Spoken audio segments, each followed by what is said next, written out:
Hello everyone, स्वागत है आपका सोनिया टीचिंग क्लासेस में। कैसे हैं आप सब? उम्मीद करती हूँ अच्छे होंगे। चलिए स्टार्ट करते हैं आज के वीडियो को। आज हम डिस्कस करेंगे मनोविज्ञान के संप्रदाय यानी स्कूल ऑफ साइकोलॉजी। यह टॉपिक सीटेट टेट में बहुत इम्पोर्टेंट स्थान रखता है, तो आप लोग वीडियो को अंत तक ज़रूर देखिएगा। मैंने इसमें वो सभी प्रमुख संप्रदाय कवर किए हैं जो एग्ज़ाम के पॉइंट ऑफ व्यू से बहुत ज़्यादा इम्पॉर्टेंट है। चलिए स्टार्ट करते हैं वीडियो को। पहला संप्रदाय है संरचनावाद यानी स्ट्रक्चरलिज्म। यह क्या कहता है? देखिए, यह मनोविज्ञान का सबसे पुराना संप्रदाय है। पहली बात तो यह पॉइंट ध्यान रखिएगा, सबसे पुराना संप्रदाय है जिसने चेतना को मनोविज्ञान अध्ययन का केंद्र माना। यहाँ पर अध्ययन का केंद्र क्या है? चेतना है। संरचनावाद में अध्ययन का केंद्र चेतना है, ध्यान रखिएगा। इसके जनक जर्मनी के विलियम वुंट को माना जाता है। किसको माना जाता है? विलियम वुंट को। कहीं कहीं टिचनर भी दिया रहता है। क्या दिया रहता है? टिचनर। तो आप लोग कंफ्यूज ना होइएगा, टिचनर जो है वह विलियम वुंट के शिष्य थे। इन्होंने कहा कि चेतना हमारे हर अनुभव का आधार है। चेतना क्या है? हमारे हर अनुभव का आधार है, ध्यान रखिएगा। यह कहता है संरचनावाद। और इसके पॉइंट देखिए, चेतना की संरचना और उसके 3 भाग हैं। चेतना के तीनों अंगों को संवेदना, भाव और प्रतिमा कहते हैं। क्योंकि यह अमूर्त होती है, इसलिए इस संप्रदाय की अध्ययन विधि अंतःदर्शन विधि कहलाती है। अब आपसे यहाँ क्वेश्चन पूछा गया कि संरचनावाद संप्रदाय की अध्ययन विधि कौन सी है? अंतःदर्शन विधि है, ध्यान रखिएगा।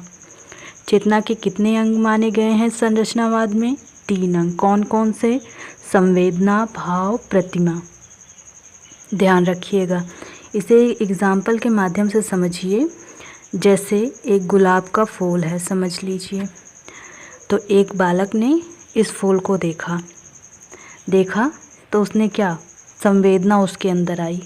फूल को देखा उसने, उसके भाव को समझने के लिए उसने जाना कि इसमें सुगंध होती है, ये बहुत अच्छा फूल है, देखने में बहुत सुंदर है, यह सब जाना।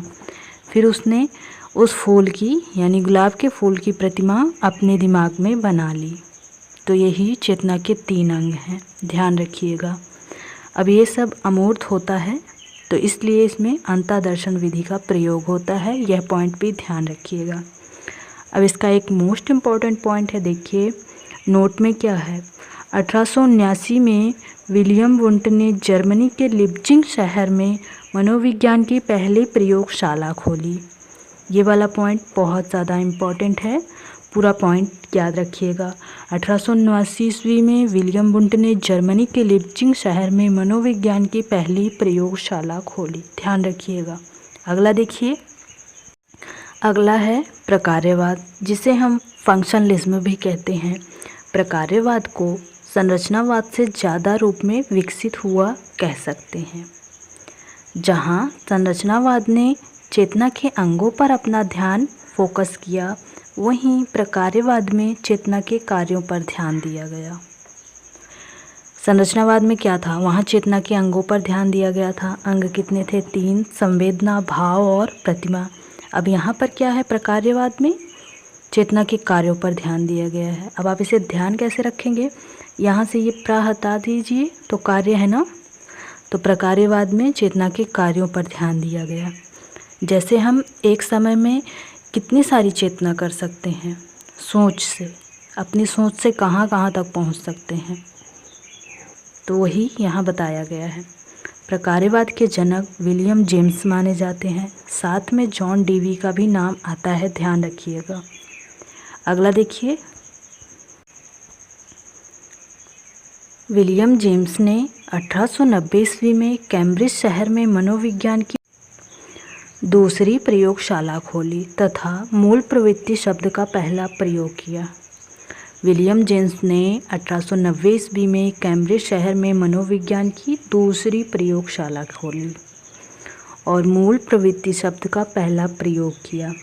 अब यहाँ पर आप कंफ्यूज ना होइएगा, सिर्फ मूल प्रवृत्ति शब्द का पहला प्रयोग किया है। और मूल प्रवृत्ति वाला सिद्धांत किसने दिया था? मैकडूगल ने। ध्यान रखिएगा, वह अलग है। मूल प्रवृत्ति वाला सिद्धांत मैकडूगल ने दिया है, इन्होंने सिर्फ मूल प्रवृत्ति शब्द का पहला प्रयोग किया है। विलियम जेम्स ने द प्रिंसिपल ऑफ साइकोलॉजी नामक पुस्तक लिखी और उन्हें मनोविज्ञान का जनक भी माना जाता है। ये वाला पॉइंट बहुत इम्पोर्टेंट है। मनोविज्ञान का जनक किसे माना जाता है? विलियम जेम्स ने। इनकी बुक कौन सी है? The principle of psychology. ध्यान रखिएगा। अगला देखिए, फ्रेंड्स, अगर आपको इस वीडियो की PDF चाहिए तो टेलीग्राम चैनल का लिंक मैंने डिस्क्रिप्शन में दे दिया है, आप लोग वहां पर ज्वाइन हो जाइए, PDF आपको मिल जाएगी। देखिए अगला क्या कहता है। विलियम जेम्स ने इसके अलावा आत्म संप्रत्यय की अवधारणा दी थी। ध्यान रखिएगा, विलियम जेम्स ने आत्म संप्रत्यय की अवधारणा भी दी थी। उन्होंने यह कहकर पूरी दुनिया को चौंका दिया कि हमारी चेतना एक ही समय में भूत, भविष्य, वर्तमान तीनों कालों में रहती है, जिसे चेतना का धारा प्रवाह, स्ट्रीम कॉन्शियसनेस भी कहते हैं। अब हमारी चेतना एक ही समय में तीनों कालों में कैसे रहती है, एक एग्जाम्पल से समझिए। जैसे अभी हम यहाँ पर बैठे हैं, आप वर्तमान में जहाँ पर बैठे हैं वह हो गया वर्तमान। आप भविष्य के बारे में सोच रहे हैं कि कल मुझे जाना है, वह हो गया भविष्य। यह भी सोच रहे हैं कि बीते हुए कल में मैंने क्या किया, कुछ अच्छा किया, बुरा किया, कितना पढ़ा, कितना नहीं पढ़ा। तो एक ही समय में आप तीनों काम कर रहे हैं ना, इसी तरह ध्यान रखिएगा। अगला देखिए, इसके अलावा विलियम जेम्स ने यह कहा कि संवेग के दौरान व्यवहार अनुभूति से पहले होता है। इसे जेम्स लैंग सिद्धांत भी कहते हैं। अभी यहाँ पर यह पॉइंट ध्यान रखिएगा, संवेग के दौरान व्यवहार अनुभूति से पहले होता है। यह कौन सा सिद्धांत कहता है? जेम्स लैंग सिद्धांत कहता है। ध्यान रखिएगा। अब व्यवहार अनुभूति से पहले कैसे होता है, एक एग्जाम्पल से समझिए। जैसे मान लीजिए ये सांप है और एक बालक ने सांप देखा। अब देखा उसने तो वह डर गया, संवेग उसका भय वाला उत्पन्न हो गया, तो उसको देखकर वह भाग लिया ना सांप को देखकर। तो अनुभूति उससे बाद में हुई, लेकिन व्यवहार उसने पहले किया भागने वाला। ध्यान रखिएगा इस तरह एग्जाम्पल के माध्यम से। अगला संप्रदाय देखिए, मनोविश्लेषणवाद, जिसे साइको एनालिसिस कहते हैं। इसको दिया किसने है? सिगमंड फ्रायड ने दिया है। ध्यान रखिएगा। अब इसके महत्वपूर्ण पॉइंट देखिए। इनके अनुसार सभी तरह के असामान्य व्यवहारों का कारण अचेतन मन है। सिगमंड फ्रायड ने क्या कहा है? सभी तरह के असामान्य व्यवहारों का कारण अचेतन मन है। अचेतन मन के अध्ययन की विधियां हैं मुक्त सहचर्य विधि, जिसे फ्री एसोसिएशन मेथड भी कहते हैं, सम्मोहन, हाइप्नोसिस, स्वप्न की व्याख्या, ड्रीम इंटरप्रिटेशन। ध्यान रखिएगा, इसलिए इनकी बुक का नाम भी है इंटरप्रिटेशन ऑफ ड्रीम्स। ध्यान रखिएगा, बहुत ज़्यादा इम्पॉर्टेंट है। अगला देखिए, अगला है गेस्टाल्टवाद। इसकी शुरुआत 1912 में मैक्स वर्दिमर ने की थी और किसकी सहायता से की थी? कोहलर, कोफका, कुर्ट लेविन की सहायता से की थी। कभी कभी यह भी पूछा जाता है कि इनमें से कौन गेस्टाल्टवादी नहीं है, तो आप चारों के नाम ध्यान रखिएगा। कुर्ट लेविन ने एक अलग से सिद्धांत दिया है, इनके सिद्धांत का नाम है क्षेत्र सिद्धांत। क्या नाम है? क्षेत्र सिद्धांत। यह भी ध्यान रखिएगा।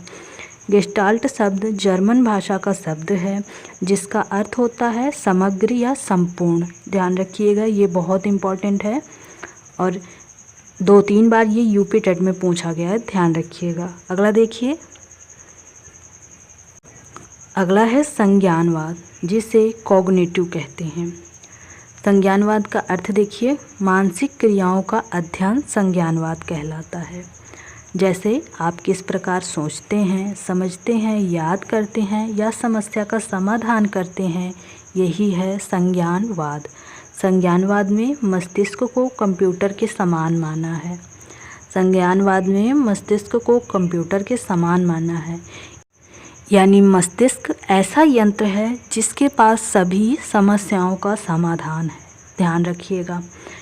संज्ञानवाद के प्रमुख मनोवैज्ञानिक हैं ब्रूनर, जॉन मिलर, पियाजे। ये सब संज्ञानवाद के अंतर्गत आते हैं। ध्यान रखिएगा। अगला देखिए, अगला है रचनावाद या निर्मितवाद। इसे कंस्ट्रक्टिविज्म भी कहते हैं। इसी पर जो NCF है 2005 वाला वह आधारित है, और जो नई एजुकेशन पॉलिसी आई है 2020 वाली वह भी आधारित है। ध्यान रखिएगा। रचनावाद क्या कहता है? बच्चा सक्रिय रहकर ज्ञान का निर्माण करता है, यानी यहाँ पर लर्निंग बाय डूइंग वाला कॉन्सेप्ट है। कौन सा कॉन्सेप्ट है? Learning by doing. ध्यान रखिएगा। वर्तमान में सबसे महत्वपूर्ण है समूह में सीखना या पीयरिंग, ग्रुप में सीखना। ये सब वर्तमान में बहुत ज़्यादा महत्वपूर्ण है। ध्यान रखिएगा। NEP 2020 में इसी पर जोर दिया गया है। अगला है अभ्यास प्रश्न। फ्रेंड्स, मैंने एक अभ्यास प्रश्न भी रखा है, इसका आंसर आप लोग कमेंट सेक्शन में ज़रूर दीजिएगा। अभ्यास प्रश्न क्या है? देखिए, मनोविज्ञान की प्रथम प्रयोगशाला की स्थापना विलियम वुंट ने कब की थी? क्वेश्चन बहुत ही आसान है, मैंने वीडियो में डिस्कस किया है। आप लोगों ने वीडियो ध्यान से सुना है तो इसका आंसर ज़रूर दे पाएंगे। वीडियो कैसे लगा यह भी कमेंट सेक्शन में ज़रूर बताइएगा। वीडियो पसंद है वीडियो को लाइक कीजिए, अपने दोस्तों के साथ शेयर कीजिए, और ऐसे इंटरेस्टिंग वीडियोस देखने के लिए चैनल को ज़रूर सब्सक्राइब कीजिए। Thank you friends.